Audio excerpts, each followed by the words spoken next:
السلام عليكم ورحمة الله وبركاته. ازيكم حبايبي؟ عاملين ايه؟ يا رب تكونوا بخير وفي احسن حال. معلش بقى، انا ابتديت الحلقة شربت القهوة الخضراء وكلت التمر من غيركم، معلش سامحوني.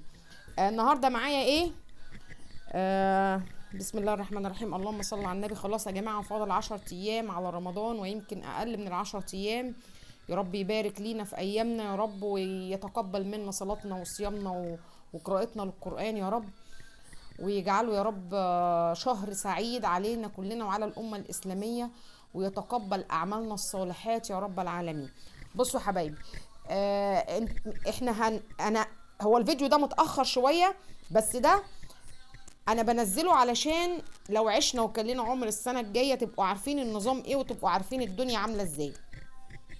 انا من 15 شعبان لحد اول رمضان، او لحد كده 5 رمضان، ببتدي يعني او بقبل اوردرات الكوشينات وحاجات رمضان ومفارش رمضان وفنانيس والكلام ده كله. خلاص، ما بجيش على 15 رمضان واقبل اوردرات بتاعه رمضان كريم خالص. ماشي يا جماعه. القماش الكوفي ده بيبقى ظاهر بكثره وبيبقى موجود كتير، وبيجي على نص، على مش على نص رمضان كده، بيجي على يوم 10 رمضان بينقصح، ما بتلاقيهوش خالص، ما بيبقاش موجود خالص. تمام. فاحنا من 15 شعبان لحد اول رمضان او لحد 5 رمضان بنقبل اوردرات رمضان، شغل رمضان كله، مفارش سفرة، رنرات، ستاير وكوشنز. خلاص. وكمان فرش ركن اللي هو من الضك بتاع رمضان كريم. برضو لو كنتوا يعني انا برضو منزله لكم في القناه بتاعتي اللينك بتاع التليجرام. لينك التليجرام عليه كل حاجه تخص المفروشات بتاعتي، او تخص ان انا بشتغله في المفروشات. خلاص. واللي عايزه تتواصل معايا واتس تكلمني وتقول لي نزلي شغلك، اروح انا بعت لها اللينك، او لو كنت بنسى حاجه برضو ذكروني، اللهم ذكرني. الرنرات دي اللي بنعملها من القماش الدق اهي، بصوا التقفيل بتاعها عامل ازاي. دي بتتعمل من القماش الدق. خلاص اهي. طيب، والشراشيب اهي اللي انا قلت لكم عليها. وفي شراشيب تاني بتتباع زي المكرميات دي، بس دي ليها سعر تاني، لان دي المتر بتاعها بيبقى اغلى، فاللي بتبقى طالبه كده بعمل لها، واللي بتبقى طالبه كده بعمل لها. بصوا، الكوشنز ده بالخامه الهمر، الكوشنز ده بالخامه الهمر. خلاص، تقفيله حلو جدا بالفرنشات بتاعته، واللي عايز برضو بعمل له حسب طلبه. خلاص. ده بيمشي فرش رمضان، وبيمشي مش فرش رمضان اللي هو بيبقى عليه الرسم الكوفي، ولكن اللي بيبقى عليه رسم الفوانيس ورمضان كريم ده رمضان فقط لا غير. وحضرتك بقى بتبتدي تشيليه لشهر رمضان الجاي بمشيئة الرحمن، ربنا يعود علينا بالخير واليمن والبركات. خلاص. لكن انا بحبذ الرسم الكوفي ده، لان الرسم الكوفي ده بيمشي رمضان والغير رمضان. خلاص. ماشي. دوت يا جماعة معانا اسمه قماش همر. ده همر عشان نبقى مركزين وتبقوا عارفين ده ايه. ده همر يا جماعة، همر مطرز، او همر معمول له زي واخد زي لسعة ذهبي. الذهبي ده ما بيطلعش منه، ما بيطلعش في الغسيل. الذهبي ده ما بيطلعش في الغسيل، ولكن الذهبي ده بيطلع بالبخار. لما تيجي تكويه بالبخار بيطلع. كنا زمان بنقول لما نيجي نكوي حاجه نكويها بالفضره، لو كنتوا فاكرين. لو حبيتوا انكم تكويه، لو الدك ده مثلا كرمش منك في الغساله وحبيتي تكويه، بتحطي عليه حاجه بيضه، بحيث ان البخار ما يجيش جنبه، لان البخار لو جه جنبه هيلسعه. خلاص. او تكويه على الظهر، اكويه على ظهره كده، طلعتيه من الغساله اكويه على ظهره كده. لو كويتيه على ظهره مش هيحصل له اي حاجه، وهيبقى زي الفل معاكي. خلاص. طيب، الرسم الكوفي ده نازل منه رسم كوفي عريض اهو، ونازل منه رسم كوفي رفيع. الرسم الكوفي ده اهو، ده لون بيج غامق شويه، وفي اغمق من كده بس مش موجود. يعني في لون اغمق من كده بس مش موجود، وده لون وايت فاتح، بس ده رسم كوفي عريض. طيب، بيستخدموه في ايه تاني غير الكوشينات والمفارش؟ بيعملوا بيه كمام العبايات، وبيعملوا بيه تطريز في العبايات، وبيعملوا بيه زعبيط وكابشول العبايات، وبيعملوا بيه عبايات الاطفال اللي انتوا بتشوفوها على الانستجرام والحاجات دي. هو من القماشه دي يا جماعه، من القماشه الهمر دي، القماشه الهمر المطرزه دي. خلاص، عشان تبقوا فاهمين. ممكن تعمليها لليوم العيد زي كارديجان كده للعيد تلبسيه، وتفتحيه وتسيبيه مفتوح وتلبسي تحته بيزك لونه ابيض اوف وايت كده.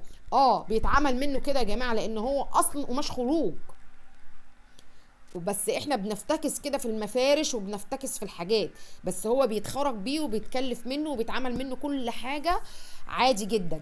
وعايزه اقول لكم حاجه، اي حاجه بتشتروها رخيصه او غاليه وبتهنوها بتتهان منكم وبتبوظ، واي حاجه بتشتروها غاليه او رخيصه وبتصنوها بتفضل عايشه معاكم زي الفل. يعني لو انت جبتي حته قماشه بربع جنيه وغسلتيها بطريقه معينه وكويتيها وحطيتيها وظبطيها هتبقى احلى معاكي من البراند الاصلي. خلاص، لو انت جبتي حته صينيه ملهاش ريحه اللازمه، غسلتيها ونضفتيها وشلتي من عليها التراب وحطيتيها في مكان محترم هتبقى حلوه معاكي وهتبقى زي الفل. خلاص، اي حاجه بتكرميها بتعيش معاكي وبتبقى حلوه، واي حاجه بتهنيها بتبوظ وعمرها الافتراضي بينتهي معاكي. خلاص، يعني القماشه دي لما انت بتيجي تغسليها وتنطريها وما تكويهاش، ما تكويهاش، لان اللسع لو البخار جه عليها هتروح. ولكن انا عامله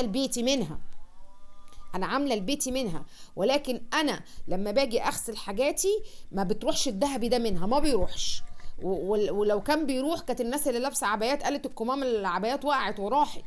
خلاص، انا على طول بحب لما اجيب حاجه واجربها وتطلع حلوه بقول لكم عليها، والحاجه اللي بتطلع وحشه بقول لكم عليها. خلاص، فاهمين يا جماعه؟ الحاجه اللي بتمسها ايادي كتير وبتهينيها في الشغل بتتهم معاكي وبتبقاش كويسه. تمام؟ طيب، ده هنعمل منه مفرش سفره، ولما يتعمل مفرش السفره هوريهولكم بالتقفيل بتاعه. خلاص، ان شاء الله بمشيئه الرحمن السنه الجايه بقى لو حبيتوا تطلبوا مني، انا ببتدي عشان تبقوا عارفين السيستم بتاعي ماشي ازاي. انا ببتدي شغل من 15 شعبان في شغل رمضان. خلاص، يعني من اول 15 شعبان ببتدي شغل رمضان، مفارش بقى ورنرات وفرش كنب وكل حاجه تخص رمضان كريم، وكوشنات قطيفه وكوشنات مش قطيفه، كوشنات ستان. خلاص، ببتدي منها من 15 شعبان، بتبقى الحاجه متاحه وموجوده كتير وموجوده في كل حته. ولكن على 5 رمضان ببتدي شغل العيد، ما بقبلش شغل رمضان تاني خالص ما بقبلوش، علشان تبقوا عارفين نظامي. ببتدي بقى في شغل العيد اللي هو الملايات والستاير برضو بتاعت العيد وكل الكلام ده كله. خلاص، لحد 15 رمضان، عشان انا من 15 رمضان ببتدي بقى افنش في الاوردرات بتاعت الناس، وبرضو عشان لو هقرأ قرآن او لو هختم مصحف انتبه لعبادتي برضو. فاهمين؟ وكمان شركات الشحن بتيجي من اول 15 رمضان وبيحصل لها تهنيجه كامله، بتحسوا ان الاوردرات ما بتروحش في 3 ايام. يعني الاوردرات بتروح في 3 ايام، ما بتروحش في يومين زي ما احنا متعودين 48 ساعه، لا 24 ساعه ولا 48 ساعه. دي انا كنت بودي الاوردر شركه الشحن تاني يوم كان بيوصل.